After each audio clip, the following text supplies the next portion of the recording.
Hey, assalamu alaikum ladies and gentlemen, welcome back new another video. আলহামদুলিল্লাহ ইনকিউবেটরের team 50% বের হয়ে গিয়েছে। বাচ্চাগুলো যখন জোরে হয়ে যাবে তখন আমি ইনশাআল্লাহ বোর্ডিং এ নিয়ে যাব। আর যেহেতু এটা আমার ফার্স্ট টাইম তার কারণে আমি খুবই এক্সাইটেড। বাচ্চাগুলো ঝরঝরে হয়ে গেছে 50% তার কারণে আমি বুডারে নিয়ে যাইতেছি।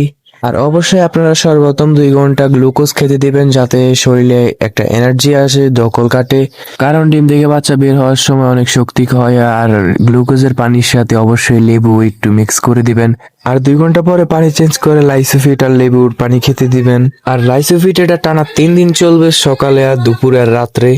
আর সকালে আর দুপুরে থায়াবিন আর ক্যালপেক্স দিবেন, রাত্রে দিবেন শেফা 1। তারপর দিবেন BCR/DB ভ্যাকসিন, সাদা পানি আর লাইসোভিট একদিন। তারপরে লাইসোভিট আর ডক্সোভিট টানা 3 দিন চলবে। 3 দিন পরে জিঙ্ক আর ক্যালপ্যাক্স 3 দিন। এই 10 দিন আমি ওষুধ যতগুলো খাওয়াইছি আমার উপকৃত হয়েছে এগুলো দিয়ে। আর আমি কম বাজেটের ভিতরে যেভাবে বুডারটা রেডি করছি কার্টুন দিয়ে, এখানে কোনো খরচ নেই, অল্প কিছু খরচ আছে। মুদি দোকানে আপনারা এইসব কার্টুন পেয়ে যাবেন।